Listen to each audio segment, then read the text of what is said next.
Africa and Kenya does not have enough employment opportunities.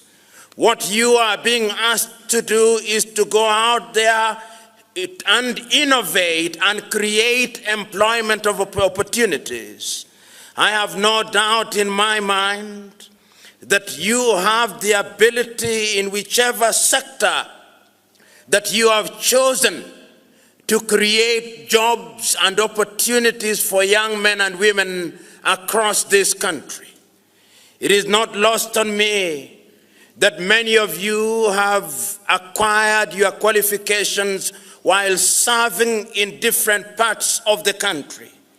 In the 47 odd counties that we now have in this country, those of you who are in Kericho, you must ask the question, what is it that you will do in the tea industry in Kericho so that Kericho can become a better place and make a contribution to the nation of Kenya and by extension to the East African community?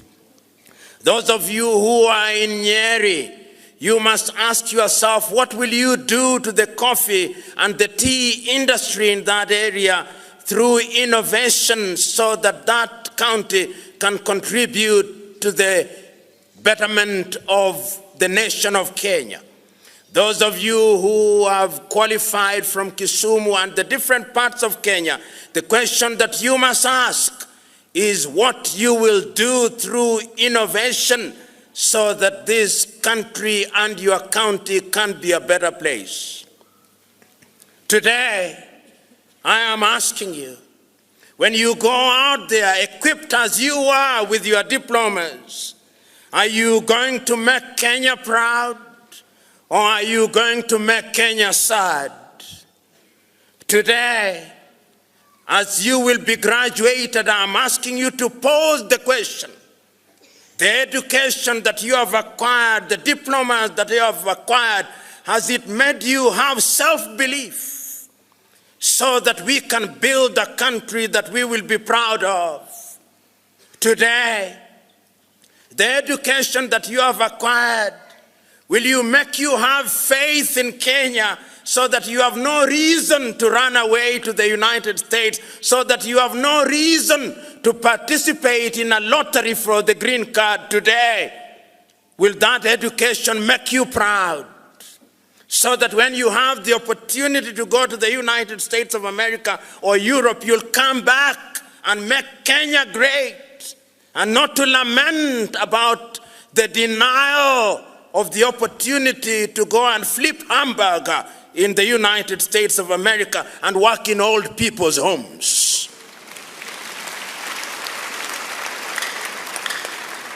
These are the painful questions that we must ask, because Africa and Kenya can be great, but Africa and Kenya will only be great on the shoulders of our men and women who make a solemn vow and a solemn decision to do that which is good and right. You who are living here today, when you go out into the world, what will you build?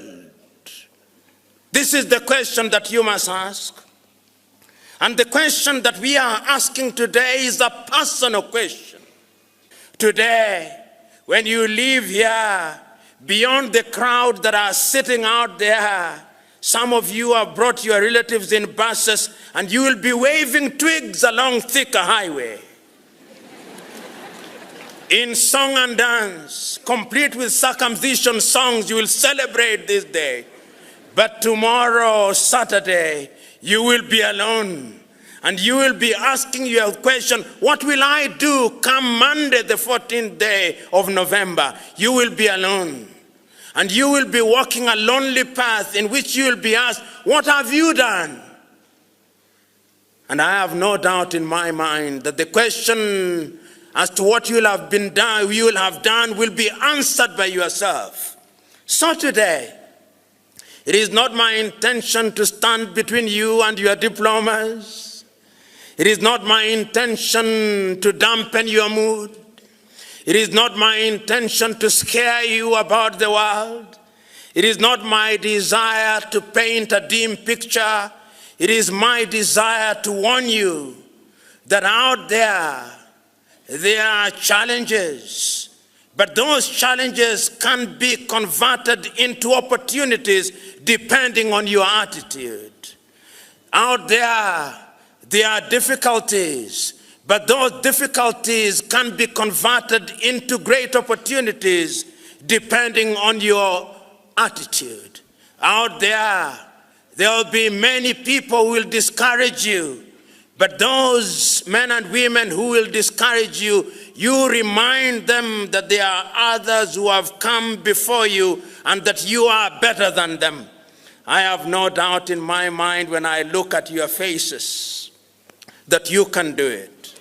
I do not know how many of you are Christians in this assembly, but even if you are not Christians, if you are Muslims or other denominations, I want to draw your attention to somewhere in the Bible, I think in the Acts of Apostles, somewhere in the Middle East, when the Holy Spirit ascended, or is it descended amongst the people. Today, when I look at you, you are like disciples. I see your expectant faces, pregnant with hope, about to deliver. And when I look at your faces, Mr. Wahungu, I can see that there is no stillbirth today. There'll be a successful delivery. When I look at you today, this, in a manner of speaking, is your day of the Pentecost. In a short while, the Spirit will descend upon you in the form of diplomas.